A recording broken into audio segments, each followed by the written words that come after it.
Alright guys, welcome back to the channel. As usual, back again to let you know what's currently happening with our players, Eric Shaw and everything in between. So we look forward to some very interesting games today where our players will perform very much for their clubs, hoping to get a victory for their teams. And first one is the game that's coming around 6 p.m. today. MOLA Lookman's Atalanta are traveling to Empoli to try and see if they can get a win for that game.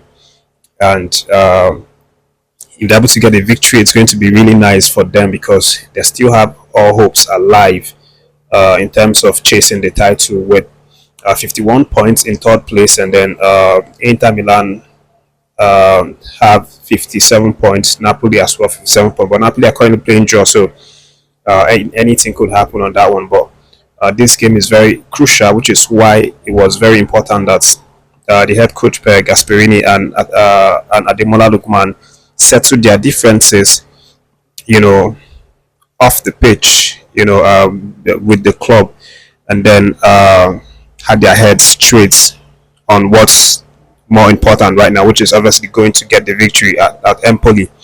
So as far as their issues, it had already been trashed, as I said in the previous videos. But the coach Gasperini released a new statement, which I read, and I didn't really I understood part of it, but I kind of didn't really understand the whole thing. It kind of was giving the vibe that he is still angry with the way the club treated him for speaking up about Ademola Lookman, that the club was siding Ademola Lookman. That's the vibe that is given with this statement that he released recently. So just to read it out so you can see what he said. So Gasperini said, Lookman felt offended, but I did not want to offend anyone. Ademola had entered with fantastic approach against Club Brugge, and I do really value that highly. If he starts training to improve on penalties with his exceptional skills, Ademola can surely become our first penalty taker for the future. That was what he said. And then he goes on to say, I have the feeling that there is the will for Atalanta to be described as being like this. Everything up in the air, but the reality is a bit different. So this is what he has said. And then some close sources are saying that the coach also said that he is not going to renew his contract with the club after his current contract ends in 2026.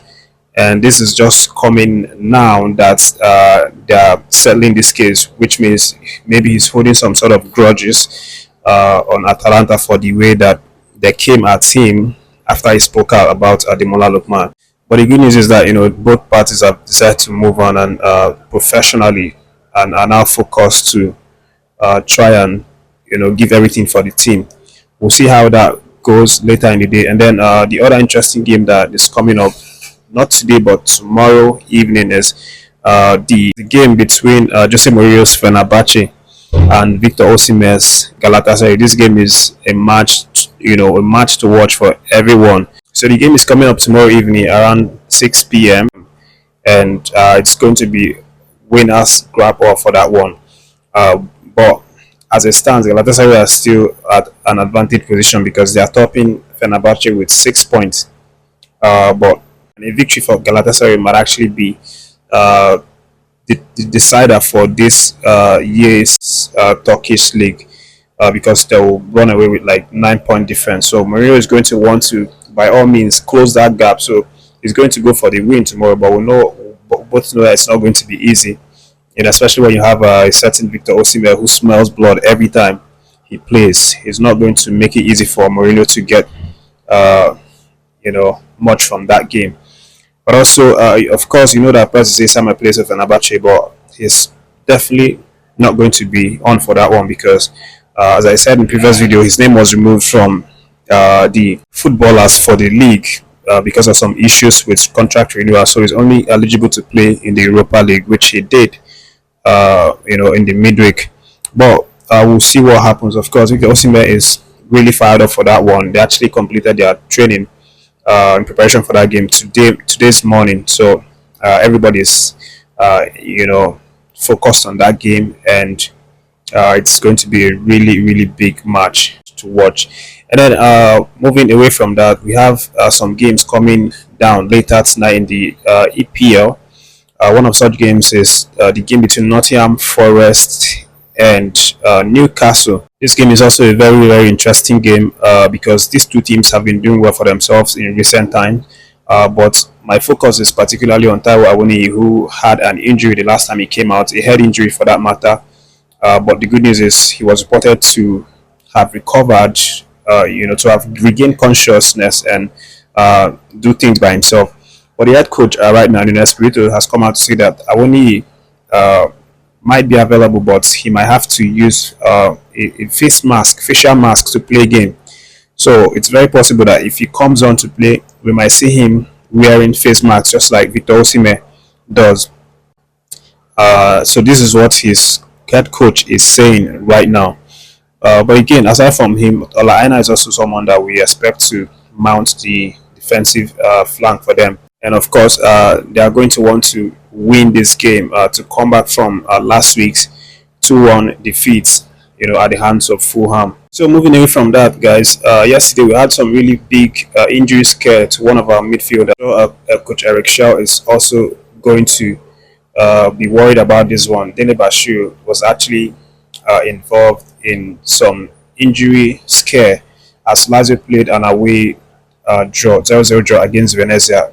Dele-Bashiru was subbed in the 41st minute after he appeared to have hurt his ankle, and this is a really huge worry because we know what this guy can bring to the table for Super Eagles. He's really energetic. He plays box to box. He has strength, he has speed, he has stamina, he has everything that Coach Eric Chelle is looking for.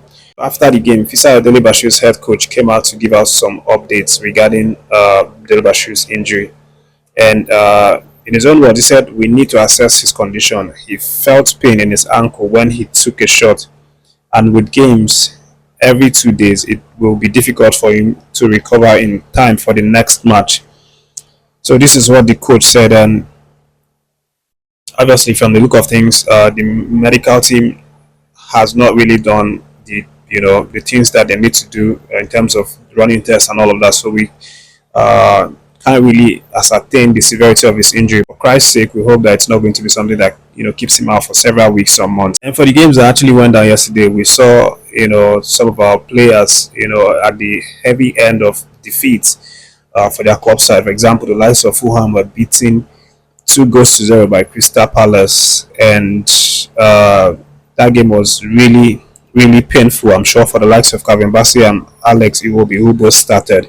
But Crystal Palace was just too strong for them, and top of the fact that Anderson, the defender of Fulham, scored an own goal, so that kind of just sapped the energy from them, and they're at the end of the lost in that one. And also we had the likes of Joe Aribo and Paul Onuachu's Southampton being trashed by Brighton. 4-0 was the end of that game. That man Mitoma and the rest continue to terrorize club sides in the EPL, and Southampton becomes their latest victim. But elsewhere, and some good news, Victor Boniface and Nathan Teller's Bayern Leverkusen were on the winning side as their Bayern Leverkusen came out with a 2-0 victory over Chelle.